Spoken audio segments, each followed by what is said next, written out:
India's number 1 varicose veins hospitals ఐబీసీను సంప్రదించండి. మీ నొప్పి లేని ప్రయాణాన్ని ప్రారంభించండి. నమస్తే రమ్మగారు. నమస్తే జయ. పెళ్ళిళ్ళు జరగకపోవటం, పెళ్ళిళ్ళు వద్దు అనుకోవటం రోజు రోజుకి చాలా ఎక్కువ చూస్తున్నామండి. ఎన్ని సంబంధాలు చూసినా సెట్ కాకపోవటం ఇది కూడా చూస్తూ ఉన్నాం.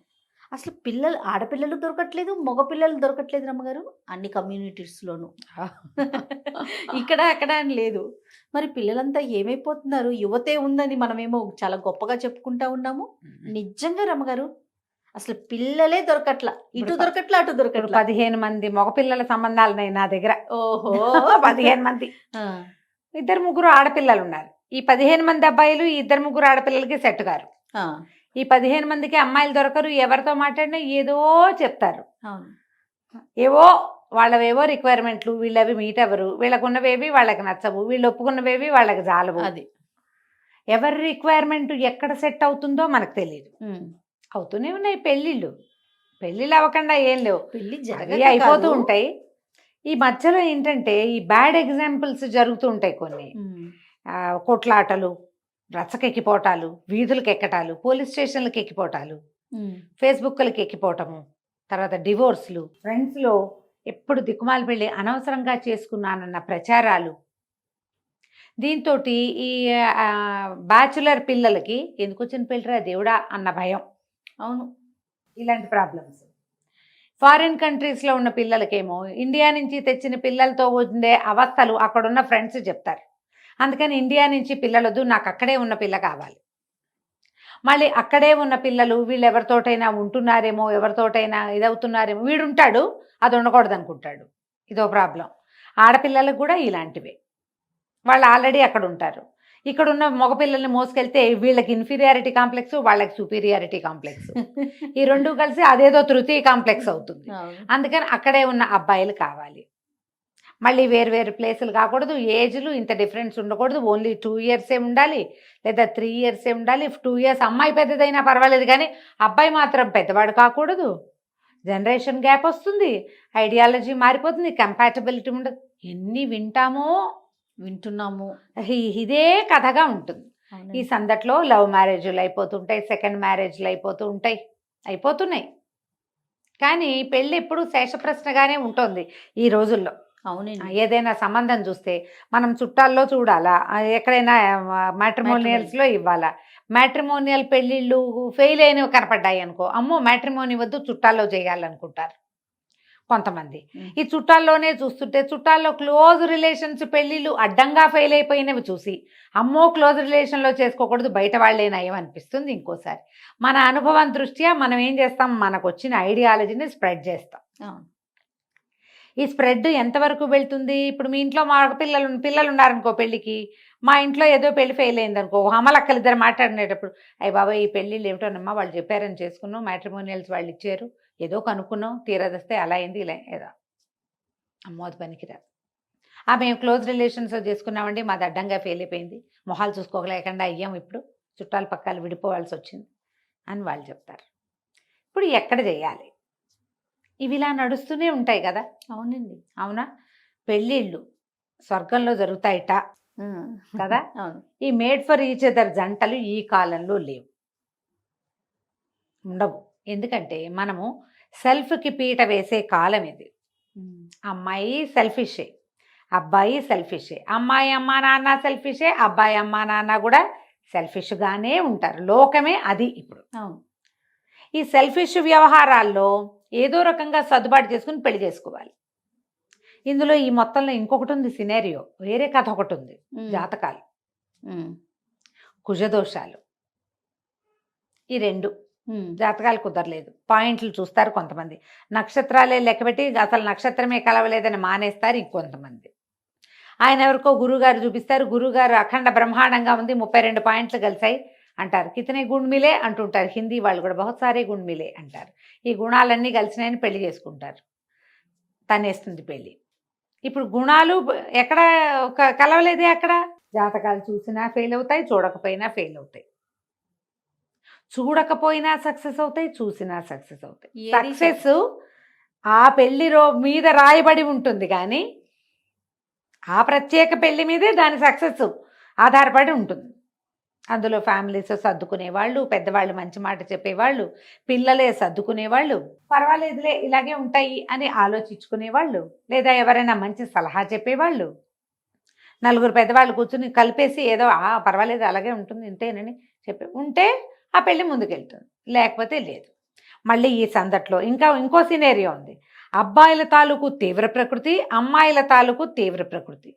ఇందులో వీళ్ళ మెంటాలిటీసే కాకుండా వీళ్ళకుండే మానసిక సమస్యలు. ఓకే.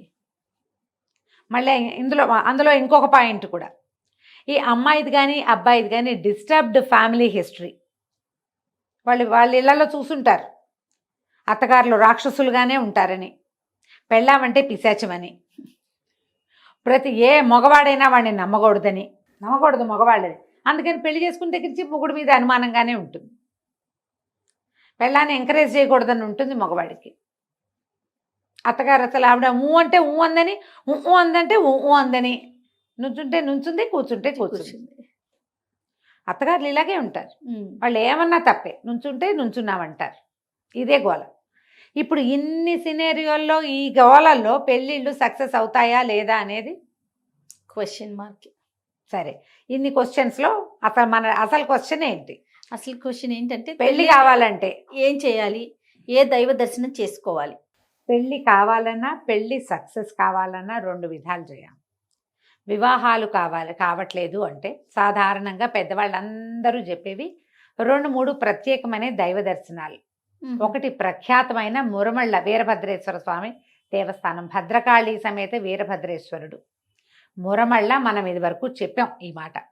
మురమళ్ళలో నిత్య కళ్యాణం, పచ్చతోరణం, ఎక్కడా శివుడికి రోజు కళ్యాణం చేసే దాఖలాలు ఉండవు. కానీ అక్కడ మాత్రం వీరభద్రేశ్వరుడికి ప్రతిరోజు భద్రకాళితోటి వివాహం జరుపుతారు.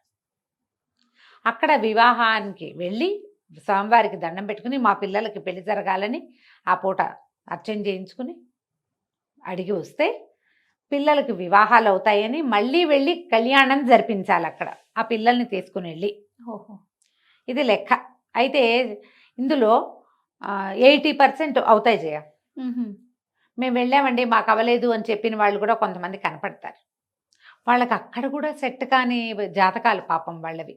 అది మనం చేయగలిగేదేం లేదు. కానీ ఇలా మొక్కుకుని పెళ్ళి లేని వాళ్ళు మా వాళ్ళలోనే ఎంతమంది ఉన్నారో. మరుమళ్ళలో మళ్ళీ చేయించాం మేము వెళ్ళాం అని చెప్పేవాళ్ళు. మన కామెంట్లు కూడా అలాంటివే వస్తాయి. ఒకటి మురమళ్ళు అయితే ఇంకా 2-3 పద్ధతులు ఉన్నాయి. ఈ 2-3 పద్ధతుల్లో ఒకటి సీతా కళ్యాణం జరిపించటం. నవమి ఇప్పుడు శ్రీరామనవమి నాడు సీతా కళ్యాణం, సీతారాముల కళ్యాణం జరిపిస్తే పిల్లలకి వివాహాలు అవుతాయి. ఓకే. ఇప్పుడు అంటే రాముల వారి దేవస్థానాల్లో కళ్యాణం జరిపే విధానం ఉంటే పౌర్ణమి నాడు కళ్యాణం చేసే దేవాలయాలు ఉన్నాయి కదా. ప్రతి పౌర్ణమికి సీతారామ కళ్యాణం చేసే దేవాలయాలు వెతకండి.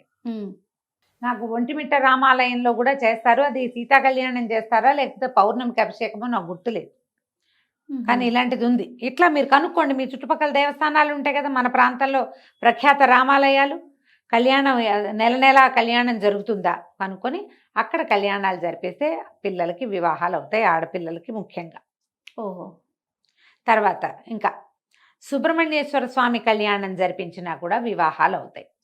ఈ సుబ్రహ్మణ్య కళ్యాణం అనగానే సుబ్రహ్మణ్య దేవస్థానాలు మన తెలుగు రాష్ట్రాల్లో తక్కువ ఉన్నాయి. అవునండి కదా. మనం ప్రఖ్యాతంగా చెప్పుకోగలిగేది కృష్ణా జిల్లా మోపిదేవి. అక్కడ కళ్యాణము జరుగుతుంది, రోజు కళ్యాణం చేస్తారు. అక్కడ కూడా జరుగుతుంది. ఎవ్రీడే డబ్బులు కట్టి కళ్యాణం చేసుకోవచ్చు, మనం వెళ్ళి కూర్చుని చేయించుకోవచ్చు. మోపిదేవిలో సుబ్రహ్మణ్యేశ్వర కళ్యాణం జరిపించినా కూడా వివాహాలు అవుతాయి. ఆడపిల్లలకైనా మగపిల్లలకైనా మీరు మొక్కుకోవచ్చు. సీతా కళ్యాణాన్ని ప్రత్యేకంగా ఆడపిల్లల తల్లిదండ్రులకే చెప్తారు. కన్యధార పోసి అమ్మవారిని మనం అయ్యవారికి అప్పచెప్తే గనక మన పిల్లలకి కూడా కన్యధార పోసే అవకాశం మనకు లభిస్తుందని దాని పద్ధతి.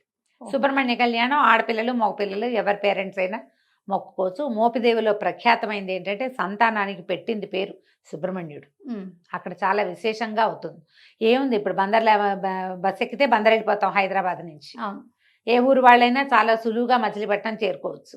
బందర్ నుంచి చాలా దగ్గర. ఇంకేముంది, బంటుమిల్లి, చల్లపల్లి అలాంటి ఏ ఊరు వెళ్ళినా, బెజవాడ వెళ్ళినా మోపిదేవి వెళ్ళిపోవచ్చు. ఈజీయే, ఏం పెద్ద కష్టమే ఉండదు. మీరు 1 డే ట్రిప్లోనే ఇది ఫినిష్ చేసుకోవచ్చు. మోపిదేవి దేవస్థానం కోసం చూసుకుంటే ఇంటర్నెట్లో చక్కగా దొరుకుతుంది. కళ్యాణం బుక్ చేసుకోవచ్చు, వెళ్ళి చూసి అక్కడ పెద్ద పుట్ట ఉంది, పాలు పోసి రావచ్చు.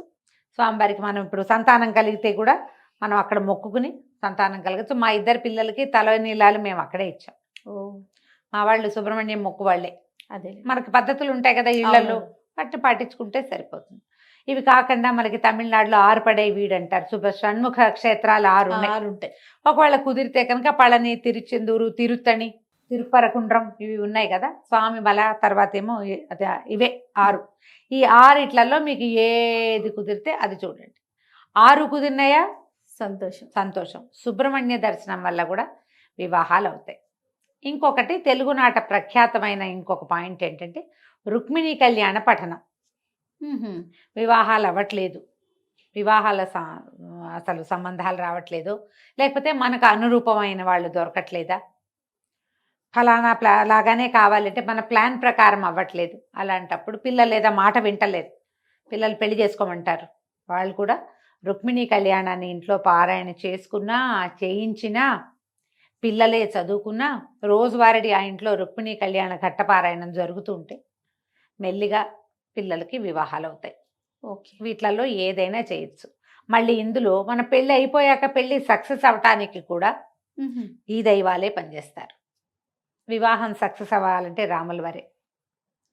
ఒకవేళ పెళ్లిలో ఏదైనా ఇష్యూస్ ఉన్నాయి, ప్రాబ్లమ్స్ ఉన్నాయి, రాముల వారి దర్శనం చాలా పనిచేస్తుంది. సీతారామ దర్శనం చేస్తే పెళ్ళిళ్ళు ఫెయిల్ అవుతున్న పెళ్ళిళ్ళు సక్సెస్ అవుతాయి. ఏదో ప్రాబ్లమ్స్ ఉన్నాయి మాట్లాడుకోండి, మనం ఒకసారి వెళ్ళి గుడిలోకి వెళ్ళి మాట్లాడుకోండి. ఆ దేవాలయ దర్శనం వల్ల పెళ్ళిళ్ళు సక్సెస్ అవుతాయి. మనకేంటంటే ఇప్పుడు ప్రపంచం చాలా అన్ని పక్కలకి పరిగెత్తడమే కదా చేయాలి. అవునండి. ఈ పరిగెత్తటాల్లో ఏంటంటే మనకి ఎంతసేపు ఏదో ఒక పెద్ద విషయం మనకి గోల్గా ఉంటుంది. అన్ని విషయాల్లోనూ మనకి పెద్దవే ఉంటాయి. మనం పరిగెత్తగలమా, పట్టుకోగలమా లేదా అనేది మన మీద డిపెండ్ అయ్యి ఉంటుంది కదా. ఇప్పుడు ఈ పెళ్లిళ్లలో నాకు ఫలానాదే కావాలంటే ఎట్లా కుదురుతుంది? ఏదో మనకి కాంప్రమైజ్ కావాలి. 2 రకాల వేరు క్లాతులు, దీని మీద ఆ సీక్వెన్స్ కావాలి, దాని మీద ఈ చుక్క ఉండాలి, ఈ చుక్క మధ్యలో ఈ రాయి అతికించి ఉండాలి అని మనం డ్రెస్సులు డిజైన్ చేసుకున్నట్టుగా పెళ్లిళ్ళు డిజైన్ చేసుకోగలమా? చేసుకోలేకపోతే. బట్టలకి కుదురుతాయి ఆ డిజైన్లు, ఇంట్లో వుడ్ వర్క్ చేయిస్తాం, నాకు ఇక్కడ అది ఉండాలి ఇది ఉండాలి, నువ్వు ఏది అడిగితే అది వస్తుంది. నువ్వు అవన్నీ మెషిన్ మేడ్ టైలర్ మేడ్గా వస్తువులు చేయించి అలాగే పెళ్ళిని కూడా కావాలంటాం, కుదురుతుందమ్మా? అది సాధ్యపడదు కదా. ఇది మనుషులతో వ్యవహారం కదా. నీకు నచ్చినట్టే అవతల వాళ్ళు ఉండాలంటే అవతల వాళ్ళకి నచ్చినట్టుగా నువ్వు ఉండాలి. ఈ పాయింట్ ఉంది కదా. మనం ఈ వస్తుభ్రాంతిలో పడి మనుషుల తాలూకు సహజమైన భావోద్వేగాలని మర్చిపోతున్నాము. అవును, ఆలోచన మార్చుకోవాలి కొంచెం. పెళ్ళి చేసుకోవడానికైనా పెళ్ళి సక్సెస్ చేసుకోవడానికైనా అది లైన్లో ఉండాలంటే అవతల వాడు మనిషి లేదా అవతలది మనిషి, దాని ఐడియాలజీ, వాళ్ళ ఉద్దేశాలు, వాళ్ళ పెంపకం, వాళ్ళ సమాజం, ఇవన్నీ కూడా పాయింట్స్ ఉంటాయి కదా. అవును, దాని మీద కొంచెం సరిగ్గా ఆలోచించి నిర్ణయించుకుంటే చక్కగా వివాహాలు అయిపోతాయి. తప్పకుండా రమ్మగారు. అంటే ఈ 3 చెప్తారు, అంటే రెమెడీస్గా మనం మాట్లాడుకుంటే కనుక తప్పకుండా. రైట్ అండి. నమస్తే. నమస్తే జయ.